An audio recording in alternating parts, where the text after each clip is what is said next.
Boa noite, ouvintes da Rádio Cultura Online Brasil. Boa noite, ouvintes da Rádio Internacional Lusófona. No ar, mais um programa A República com Loriel Rocha. No programa desta semana, nós vamos uma continuidade do programa da semana passada, cujo tema foi a construção de uma Europa unida. É um desígnio da Igreja. Nós vamos continuar o assunto. Na aula passada nós fizemos uma introdução do assunto, explicamos alguns pontos de vista e algumas reflexões que nós já vínhamos fazendo ao longo de vários programas, não só da República, mas bem como do nosso outro programa de aulas, Culturas e Identidades. E agora, portanto, vamos pegar a obra do Michael Wenninger, Uma Europa Sem Deus, e vamos então tentar verificar, sob a perspectiva diplomática, evidentemente, aquela propositura que nós vimos na aula passada, que traz o Fernando Pessoa, na sua obra Mensagem, da morte da Europa, ou da queda da Europa. Né? Evidentemente que, quando nós pensamos em Europa, nós pensamos num modelo civilizacional do Ocidente. Então é preciso ter o entendimento exato de que o debacle da Europa implica e significa também no debacle do Ocidente como um todo. Porque a nossa base, o nosso fundamento é europeu. Enquanto instituição, né? Embora tenha havido o contributo de outras culturas. É muito importante, você que está chegando agora ao nosso programa, ao nosso canal, assistir, ouvir a outra aula, a parte primeira desta aula, para entender por que nós estamos fazendo essa afirmação. Né? E claro, sobre essa forma, sobre esse modelo de pensamento, a gente já vem conversando ao longo de todos os programas, praticamente que norteiam, que estão presentes na ideia da República. Né? Quais são os valores e os fundamentos da cultura ocidental? Esses valores foram atingidos ou não foram atingidos? Foram destruídos ou não foram destruídos? Eles permanecem ou eles não permanecem? Essa é, inclusive, a proposta mestra da razão de existência do programa República. O programa República aqui não é a República no sentido político, não. É a República num sentido filosófico. Né? É a República de Platão. Vamos discutir essa herança ocidental.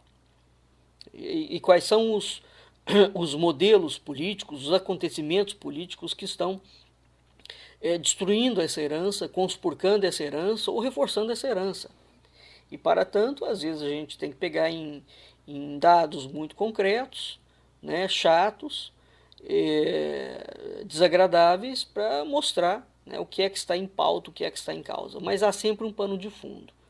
E o pano de fundo é: qual é a base do Ocidente? E sobre a nossa perspectiva, concordamos com a perspectiva de Fernando Pessoa.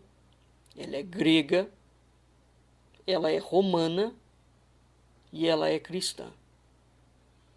Portanto, dessa base trina, duas heranças são pagãs, filosofia grega e a ordem e o direito romano, e uma herança espiritual. O cristianismo. O cristianismo com todas as suas faces ortodoxas e heterodoxas.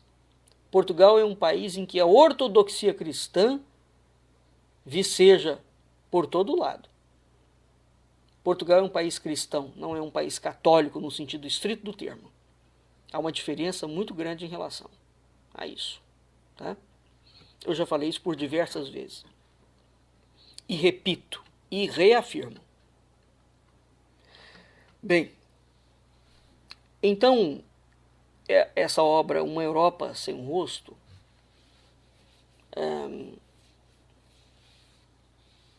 ela busca dialogar sobre o desenvolvimento do que hoje nós chamamos de Comunidade Europeia, que é um modelo de organização sociocultural político que surgiu depois da Segunda Guerra Mundial.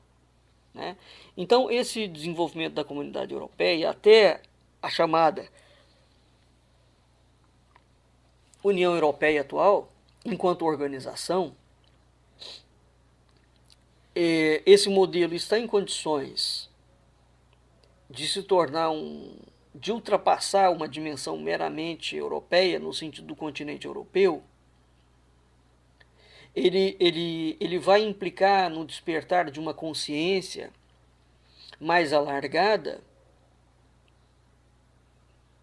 né? A grande questão que a obra coloca é: esse modelo institucional precisa de abrir-se ao diálogo com as instituições da própria União Europeia, não é? Com as religiões, as igrejas e as organizações não confessionais e, evidentemente, a sociedade. Para que exista uma colaboração frutuosa entre todos esses agentes. Então são desafios muito grandes colocados frente a uma Europa. Porque se a gente pensar só na presença do Islão na Europa, não é?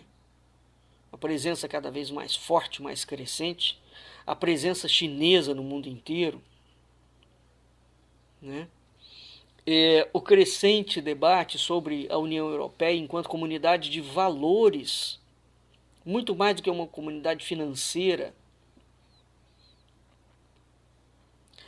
A questão do entendimento do que é a política. Né? Qual é a finalidade da política? Então, o diálogo é um elemento vital, essencial, na condução de todo esse processo. Esse diálogo ainda tem muitas falhas, quer dizer, as instituições não dialogam adequadamente com a estrutura eclesiástica, com as religiões, com as igrejas, com a sociedade civil. E, evidentemente, existe uma falha muito grande nos instrumentos correspondentes, portanto, em assegurar liberdades institucionais, assegurar liberdade jurídica, direito jurídico, né? Porque é preciso entender que o mundo não é movido só pelo dinheiro. Aliás, muito pelo contrário, não é o dinheiro que move o mundo. O mundo é movido por pessoas, por relações. Né? Então, é um fato que, como ele coloca logo na introdução, que esse processo contínuo de integração europeia, né, a entrada de novos Estados-membros, a reforma das instituições da União Europeia, isso é algo impossível de ser concretizado sem a participação ativa dos seus cidadãos. E é muito importante essa perspectiva, uma vez que, quando se vai falar em processos de modelo civilizacional, tem se pensado somente nos grandes conglomerados de empresa. As empresas são produtoras são elementos que produzem produtos. Mas a empresa não é um cidadão. Não é ela que é atingida diariamente pelas leis diretamente. Não é ela que gera filho, né? A não ser que a gente comece a ter empresas, como previsto no Admirável Mundo Novo, laboratório de parir filho. Aí já está entrando em outro processo, que não é um processo natural. É uma artificialização da vida que cai inevitavelmente na barbárie, né? Ora, então esse grande diálogo, esse grande desafio que está sobre os ombros da Europa, hein? Sobretudo da Europa, o desafio de absorver o Islão, a China. Então, incontestavelmente, aquilo que está acontecendo na Europa será um modelo que será exportado para o mundo. E já está sendo exportado, num bom sentido. Né? Porque é tão difícil o que está acontecendo na Europa, enquanto choque de civilização, enquanto reorganização de civilização, né? Toda uma estrutura pessoal e coletiva sendo modificada, de modo que a integração entre as culturas, entre as políticas, entre as religiões, entre as pessoas, essa estrutura ficará globalmente prejudicada se não houver, de fato, uma saída, um diálogo, um consenso, sobretudo um diálogo generoso, diplomático, que seja tecido entre frentes completamente distintas, as igrejas, as organizações religiosas, né, a sociedade civil. Então, o processo de construção europeia, ou o processo de construção do mundo do século XXI, vai demandar tudo isso. Então, a Europa é realmente uma cultura culta, erudita, sábia. Foi, em contrabalanço com isso, terrível muitas vezes, absolutamente violenta, contra os próprios europeus. A Europa sofreu massacres horrorosos. A história europeia não é nem um pouco pacífica, é um banho de sangue um atrás do outro. E essa violência foi tão grande que ela gerou algum tipo de aprendizado, na marra, mas gerou. Não é? E o europeu hoje parece não estar disposto a abrir mão, né, para voltar a viver na barbárie, o que é muito bom, né? E evidentemente que quando você opta por uma vida mais pacífica, não é fácil ser pacífico. Não é mesmo. Não é fácil levantar a bandeira da paz e concretizar essa bandeira da paz. Isso demanda desafios imensos. Ora, o europeu, a política europeia, as instituições europeias, conscientes de que é necessário para a construção de uma Europa cada vez mais unida, de uma Europa que consiga congregar dentro de si, sem se socialar, todos esses elementos, muitas vezes discordantes e combatentes da própria cultura europeia, como o Islã. Não é? É preciso abrir-se ao diálogo. Essa é a razão pela qual Jacques Delors, que foi presidente da Comissão Europeia, de janeiro de 85 a dezembro de 94, foi graças a Delors que se realizou uma primeira tentativa para a inclusão internacional das igrejas e das organizações religiosas dentro desse debate, e das organizações não confessionais. Né? Então ele trouxe para dentro da Comissão Europeia essa visão. não é? Que é aonde ele coloca as instituições políticas e econômicas para dialogar com as instituições religiosas e para dialogar com a cultura, com a civilização, com o povo. Essa iniciativa foi exitosa, muito importante, não só para o modelo europeu, do continente, bem como para o modelo do mundo inteiro. O seu sucessor, Jacques Santer, que assumiu de 95 até 2004, ficou 10 anos, portanto, quase 10 anos aí, o Jacques Santer deu continuidade a essa iniciativa do Delors. Depois, o português. Esse livro foi lançado em 2007. Né? Então, naquela altura, o presidente da Comunidade Europeia era o português José Manuel Durão Barroso. O Durão Barroso, que assume em 2004, também dá continuidade a esses resultados alcançados. Foi um caminho de sucesso, hein? Caminho muito difícil. E esse caminho continua sendo traçado até hoje. Então, o que foi feito? O que Delors abriu? Ele abriu um diálogo político, eclesiástico, religioso, institucional e civilizacional na União Europeia em geral, na Comissão Europeia em particular, dentro das estruturas da Comissão Europeia, né? Porque as organizações religiosas e não confessionais têm uma orientação secular.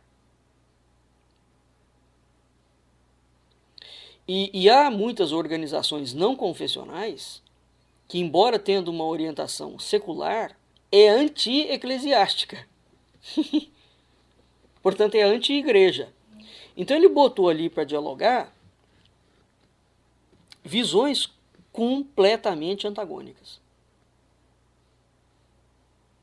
Né? Ora, a União Europeia é uma organização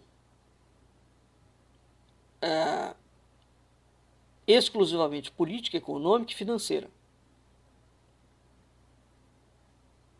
Né? Tem alguns elementos de segurança, política de segurança e de defesa, mas ela não se abria a religiões e a igrejas, tampouco ao povo. Então esse passo que foi dado por Delors foi muito importante. Isso equivale a dizer o seguinte, que os detentores dos cargos eclesiásticos são vozes que têm o direito de serem ouvidas em termos de política, né, porque as religiões tendem a colocar-se à parte dos processos decisórios da política. Isso é algo, essa separação, né, a criação do Estado laico é uma bandeira dos movimentos revolucionários. Então as igrejas ficaram à parte disso aí, sobretudo a Igreja Católica, que as monarquias europeias eram cristãs, e com essa divisão a igreja é recuada para um canto. Né? Ora, então a política ficou tomada por um materialismo. Depois dessa cisânia e dessa cisão entre o poder político e o poder religioso, que surge a partir do século XVIII, muitos séculos se passaram, evidentemente, e hoje se entende, e sob a minha perspectiva de uma forma bastante acertada, que a Comunidade Europeia e a União Europeia, né, não se sustenta, essa política de integração, ela não se sustenta se as igrejas, vamos pensar na ideia de valores espirituais, como um parceiro, componente da sociedade não for trazido para as discussões e o diálogo. Porque o homem não é um ser material. Não é? A política tem deficiências horrorosas. Isso não significa que a União Europeia está propondo a refundação de um Estado teocrático, né? Mas significa que é preciso construir um modelo de diálogo entre a política e a religião, no mínimo. E, sobretudo, porque a grande maioria dos europeus, e aqui o autor fala disso de uma forma muito clara, o Weniger, aqui, como diplomata, ele faz essa afirmação. Ele fala que a grande maioria dos europeus é religiosa, né? Independentemente da sua pertença a uma religião, a uma igreja, a uma sociedade esotérica, a alguma coisa em concreto. Então a Europa tem uma intensidade de vida religiosa ainda. Isso é um dado concreto. Então, reconhecidamente, as instituições europeias têm que ter em conta o fator religioso dos cidadãos da União Europeia. Né? Porque, afinal, qual é a finalidade do Estado? Se ele não puder expressar a cultura dos cidadãos. O Estado não é um ente, filosoficamente falando, juridicamente falando, independente em si. Ele não é um ente vivo, dotado de autonomia. Ele não existe por si. Ele só faz sentido à luz do cidadão, da cultura. E qual é a cultura, conforme nós falamos na aula passada, que existe sem religião? Nenhuma. Evidentemente que a relação, muitas vezes criminosa, violenta, que se estabeleceu entre o trono e o altar, entre a igreja e as monarquias, aquele tipo de relação obscena e criminosa, corrupta, a história já mostrou que não pode haver. Não é? Então, como é que vai haver o diálogo? Não se pode simplesmente voltar no tempo e replicar o modelo, ou tentar levantar o modelo. Né? Agora, como é que vai se construir o diálogo? Então, há um enquadramento legal, né? De consciência institucional, civilizacional, que claramente tem que marcar limites muito apertados, determinar competências entre as instituições da União Europeia, as competências dos Estados membros da União Europeia, as competências das religiões, né? das organizações não confessionais, né? Das igrejas. Enfim, a complexidade, conforme nós falamos na aula passada, do mundo hoje, do século XXI, é infinitas vezes mais difícil do que o desenho de mundo, né, do que a gente tinha no século XVIII, XIX. Essa, pelo menos, é a visão que eu tenho enquanto história. Né, porque nós temos atores completamente diferentes. A gente tem sistemas muito diferentes, idiosincrasias estatais, né? Ao mesmo tempo você tem um direito canônico predominante. Vários Estados membros da União Europeia têm um direito, uma predominância de direito canônico. Então, claro que a posição das organizações religiosas e da Igreja no processo de integração europeia e na exportação desse modelo, né? Os interesses nacionais, os interesses econômicos, os interesses políticos por trás disso, nossa, isso tudo cria um quadro de parceiros de diálogo, né?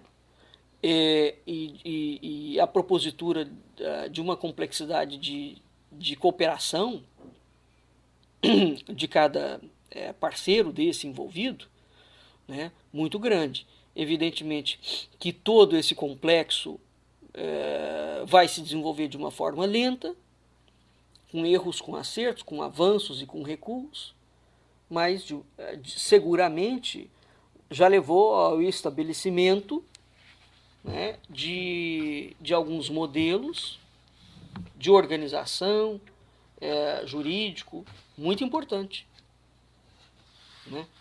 Então, essa Europa, né, a construção de uma Europa unida é uma Europa que pode ser uma Europa somente materialista? Não. Pelos vistos, a própria comunidade europeia já chegou a esse entendimento. Agora, como levantar esta Europa? Eis o grande X da questão, né? Então eu vou ler aqui o capítulo, o início do capítulo da obra do Weniger, capítulo 7, chamado Uma Sociologia Teológica Europeia. Então o questionamento é dele, da obra dele, a construção de uma Europa unida, um desígnio da Igreja? É uma pergunta, né? Essa pergunta é muito importante porque a construção de uma Europa unida faz parte dos movimentos revolucionários. Mas, conforme nós já falamos em muitos programas, inclusivamente foi um assunto que nós tratamos muito no nosso curso A Ordem do Templo, né? O projeto de um metacristianismo e de uma Europa que fundisse o poder político e religioso é um projeto da Igreja, sim. Sempre foi. Extremamente complexo. Primeira Ordem de Cluny tomou para si essa tentativa, não deu certo. Depois a Ordem de Cister, depois a Ordem do Templo. E de um momento em diante da história, os movimentos revolucionários trazem a propositura de uma Europa unida. E o Terceiro Reich também. Né? Então, essa Europa será uma Europa unida por uma frente materialista ou por uma frente espiritual? O autor, evidentemente, da obra tem a sua perspectiva dentro do campo da diplomacia. Então vamos lá. Abre aspas. A partir dos dados apresentados até o momento, alguns fatos importantes tornaram-se de certo suficientemente claros, constitutivos para o diálogo religioso e político-eclesiástico no contexto do processo de integração europeia. Primeiro, os Estados da União Europeia são cristãos e têm uma herança cristã riquíssima. Segundo, historicamente fundamentada e desenvolvida pelos dois cismas do século XI e XVI, a cisão do cristianismo modificou, diferenciou e diversificou essa herança. 3. Não há dúvida de que, em 2000 anos de história intelectual europeia, foram acrescentados vários outros conceitos, ideias e sistemas de proveniência judaica, islâmica, não religiosa e secular. Todos foram importantes, mas sobretudo enriquecedores, tendo sido integrados num diálogo frutuoso com o cristianismo. Os fracassos trágicos são conhecidos, mas em nada alteram a base fundamental. 4. A cisão confessional do cristianismo, a chegada das religiões não cristãs e o fenômeno de um secularismo moderno tiveram como resultado o surgimento de uma variedade de sistemas jurídicos eclesiásticos e estatais que oscilam entre a união entre Estado e Igreja e sua estrita separação, influenciando o processo de tomada de decisões de natureza político-religiosa das instituições europeias.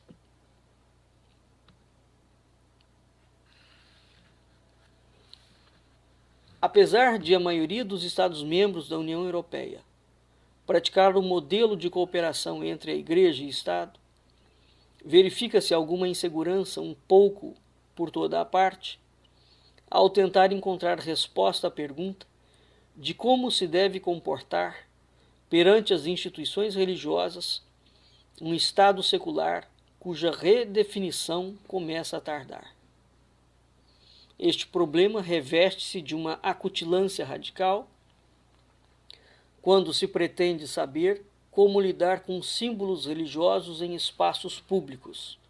Por exemplo, as cruzes nas escolas públicas e instalações judiciais.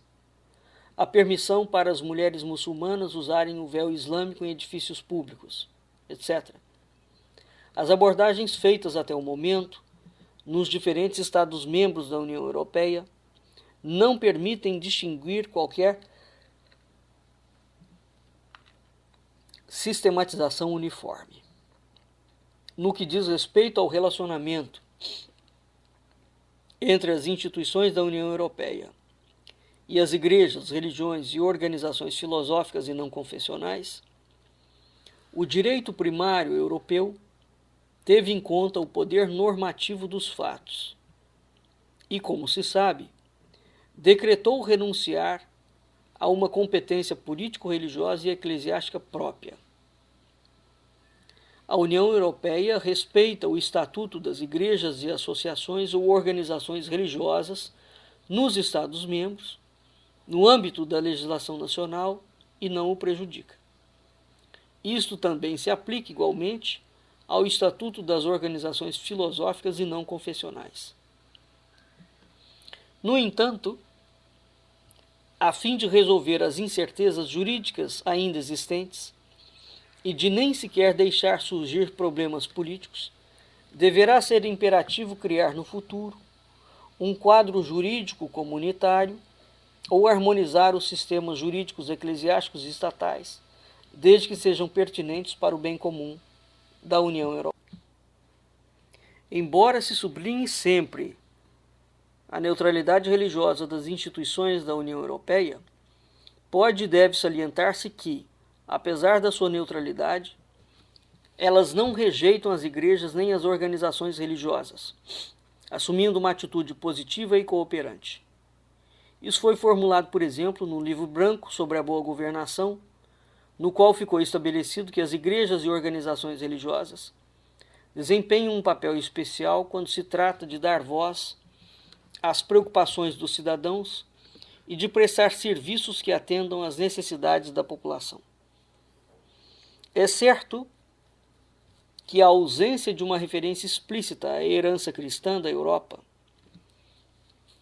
e uma referência a Deus como elemento essencial da ação política no preâmbulo da Constituição para a Europa causou irritação e desapontamento entre muitos cristãos.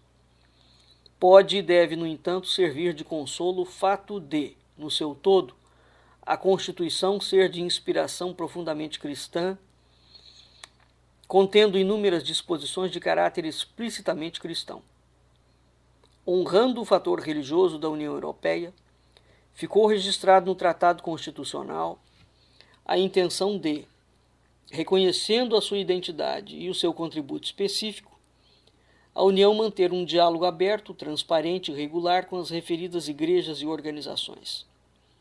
Esse diálogo já decorre há muito tempo e com bastante êxito. No entanto, o instrumento disponível por parte da União Europeia não corresponde satisfatoriamente às crescentes necessidades atuais. Na primavera de 2004, este autor elaborou um projeto para a criação de um instrumento de diálogo eficaz. Analisaremos essa proposta no último ponto deste capítulo. Foi já por diversas vezes mencionado que há um departamento do Gabinete de Conselheiros de Política Europeia, na atual Comissão Europeia, que acompanha o diálogo com as religiões, igrejas e organizações filosóficas e não confessionais. Além disso, também o PE tem cada vez mais em conta essas necessidades, a política europeia, no sentido de política europeia, tem cada vez mais em conta essas necessidades, conforme o exposto no ponto 3 do 4º capítulo deste livro. A União Europeia reconheceu, portanto, o valor e a importância das religiões e igrejas no processo de unificação europeia, na sua especificidade, enquanto instituições religiosas sui generis, ou seja, no seu caráter transcendente religioso, e não apenas como uma espécie de ONG espiritual na rede institucional da sociedade civil.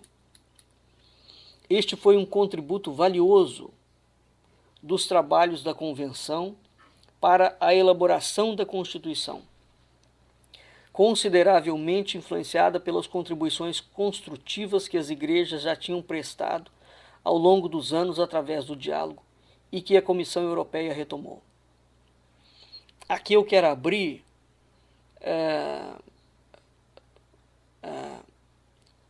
a uma palavra. Veja que dado absolutamente importante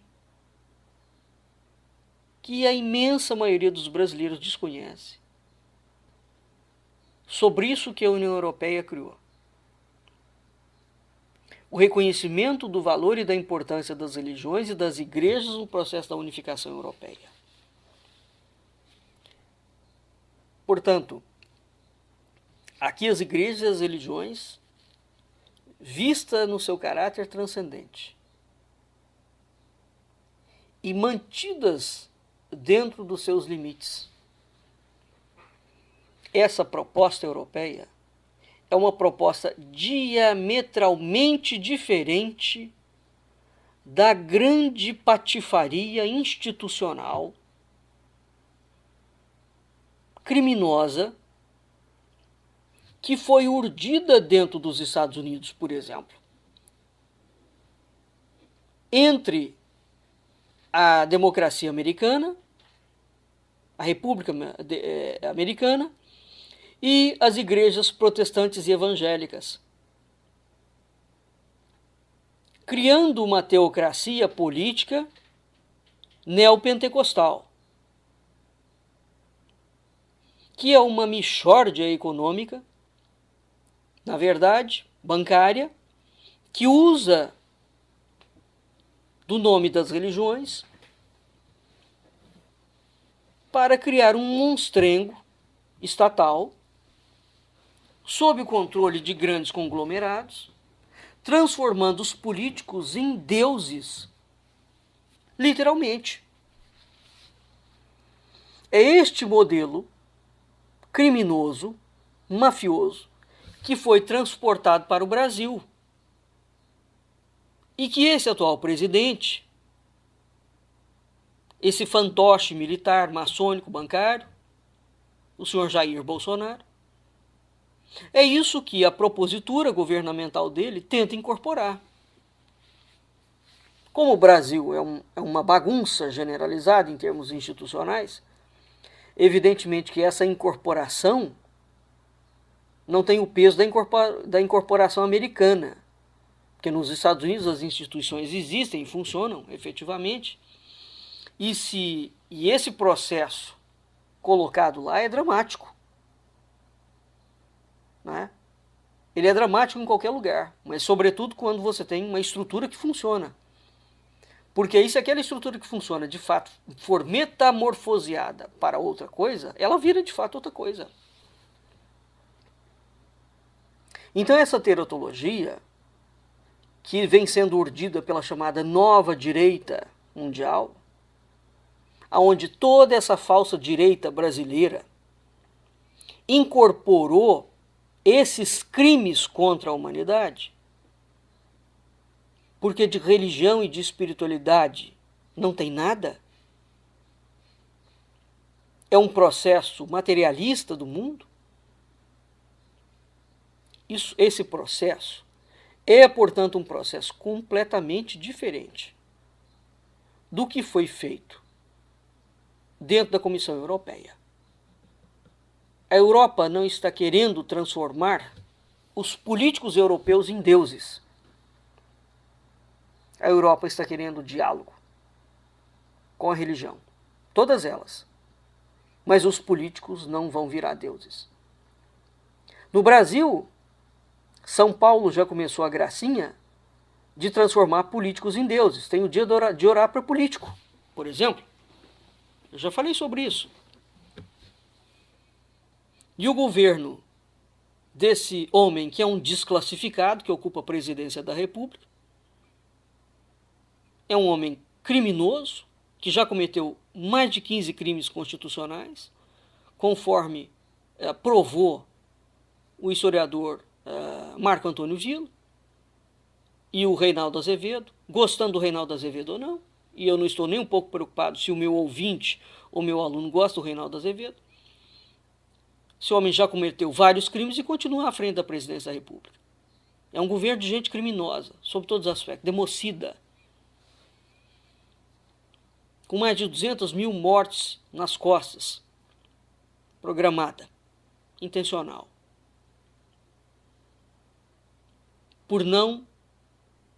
pela opção segura de não cuidar da população, sob a premissa mentirosa de que o vírus é uma invenção chinesa.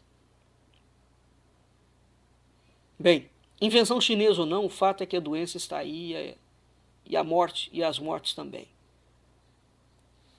Né? Então, o que está acontecendo no mundo hoje ainda tem uma perspectiva mais profunda dessa política podre que assola o Brasil. Né? Existe um debate intenso entre o caráter transcendente e o caráter material da sociedade. Né? Então, o modelo que a Europa está conseguindo desenhar, a duras penas, hein? Não estou dizendo que o modelo é perfeito, estou dizendo que ele é um modelo diferentíssimo do que os Estados Unidos estão tentando exportar para o mundo inteiro. E aquele movimento da nova direita europeia, que está mancomunado com a nova direita americana e brasileira, é o mesmo sistema podre de noção de religião e de transcendência. Essa gente não tem nada.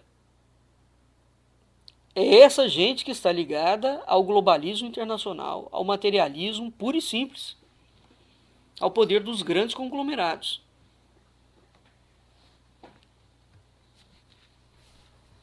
Bem, então, feito essa ressalva, vamos continuar aqui mais um pouquinho.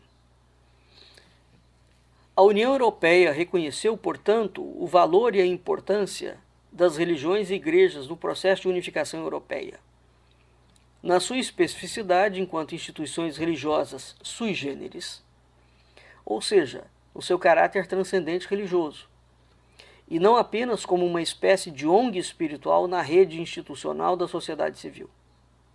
Este foi um contributo valioso dos trabalhos da Convenção para a elaboração da Constituição, consideravelmente influenciada pelas contribuições construtivas que as igrejas já tinham prestado ao longo dos anos através do diálogo e que a Comissão Europeia retomou.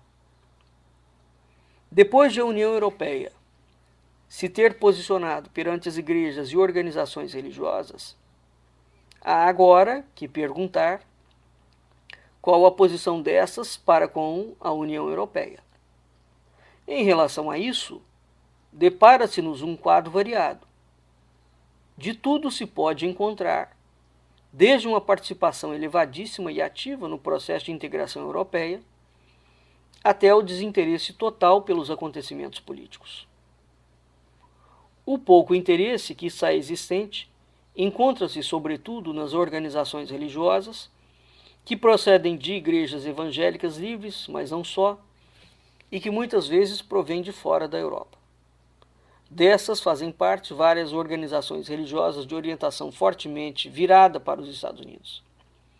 Assim, temos como exemplo as Testemunhas de Jeová, a Igreja Adventista do Sétimo Dia e dos Últimos Dias Santos, os Mormons, para citar apenas algumas, que mal se fizeram ouvir na política europeia. O mesmo se pode dizer das organizações religiosas de origem asiática, como os budistas e hindus, e por parte de grupos mais esotéricos. Nos últimos tempos, porém, o Exército de Salvação, Os membros da Comunidade Pentecostal Europeia ou o Conselho Quaker para Assuntos Europeus, por exemplo, participam com regularidade nas reuniões de diálogo organizado pela Comissão Europeia, como a União Budista Europeia e o Instituto Vaisnava de Comunicações hindu. Isso pode estar relacionado com o fato de algumas organizações religiosas não terem uma consciência política europeia, ou seja, os seus ensinamentos não lhes permitem um compromisso de integração europeia. Por vezes, a sua identidade e origem geográfica, bem como a ligação às religiões de procedência, como é o caso dos Estados Unidos, são fatores inibidores. Escusado será dizer que as grandes organizações judaicas participam ativamente no processo de integração europeia. Os judeus dominam a vida europeia desde tempos imemoriais, sendo as suas comunidades provavelmente as mais antigas de toda a Europa, muitas delas oriundas do período romano. Embora não haja qualquer conceito político europeu de judaísmo, segundo uma perspectiva teológica prática, existe uma participação diferenciada e frutuosa em termos políticos, econômicos, culturais e científicos no processo de integração europeia, devido ao grande número de organizações, instituições e grupos e aos seus interesses específicos. A rica herança judaica europeia está viva. No entanto, é por vezes influenciada pelas relações políticas com o Estado de Israel, os Estados Unidos e o conflito do Oriente Médio. A relação dos muçulmanos com a Europa, como ficou patente no capítulo anterior, tornou-se extremamente complexa. O número esmagador de suas comunidades, que se diferenciam devido às línguas, culturas e tradições, e muitas vezes ao grau de vontade e capacidade de se integrarem nas estruturas europeias, fazendo parte de diversas tradições do Islão, tem uma influência marcante na política europeia. O problema é agravado, por um lado, pelo rápido crescimento da população muçulmana na Europa, com altas taxas de natalidade, e por outro, pela imigração. A força normativa dos fatos no seu todo obriga a considerar a questão da compatibilidade da vida muçulmana no contexto europeu. A temática também pode ser delineada ao colocar-se a questão de como se pode harmonizar o fato de ser simultaneamente muçulmano e europeu.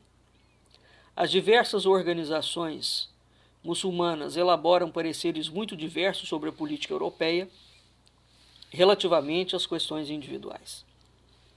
Os Estados-membros têm muito a fazer no que respeita à integração das populações muçulmanas. E as instituições europeias são, na maioria dos casos, confrontadas com a cooperação e o desejo de coordenação dos Estados-membros sobre questões específicas, faltando um debate abrangente e fundamental sobre a verdadeira estratégia europeia em relação aos concidadãos muçulmanos. Se há alguém que hoje tenta levar a cabo esse debate, são os ministros da Justiça e do Interior e círculos elitistas a nível científico. Falemos agora das igrejas e confissões cristãs. Qual é a posição para uma Europa comum? Esse capítulo é um capítulo realmente, essa parte é uma parte realmente muito grande e que nós vamos deixar para uma terceira parte dessa nossa aula, né? Porque de fato ele vai começar uma análise sobre as igrejas ortodoxas, a ortodoxa grega, a ortodoxa russa, né? O patriarcado de Constantinopla, as igrejas luteranas, né? E aqui, só para ter uma ideia da contribuição ortodoxa, ele vai listar 6 principais pontos da ortodoxia, né? Primeiro, sem a inclusão do sul e do sudeste da Europa, não pode haver uma Europa completa. Segundo, a ortodoxia desempenha um papel essencial para o desenvolvimento da Europa com base na sua gênese e no seu desígnio pastoral. Terceiro, Os verdadeiros valores europeus da ortodoxia compreendem a dignidade humana que resulta da semelhança do ser humano com Deus. 4. A visão cristã do ser humano deve estar mais presente na política europeia e deve ser reclamada quando necessário. 5. A rejeição de qualquer forma de nacionalismo e reforço da necessidade de cooperação entre as igrejas. 6. Reforço do federalismo enquanto unidade na diversidade. Bem, então ele vai, como a Europa tem uma herança cristã muito grande, ele vai fazer uma análise bem mais aprofundada dessa herança aqui, tá certo? E dado isto, nós vamos, como o nosso tempo já está no fim, nós vamos deixar, portanto, para uma terceira aula esse estudo. Vamos ficando por aqui e até o nosso próximo encontro.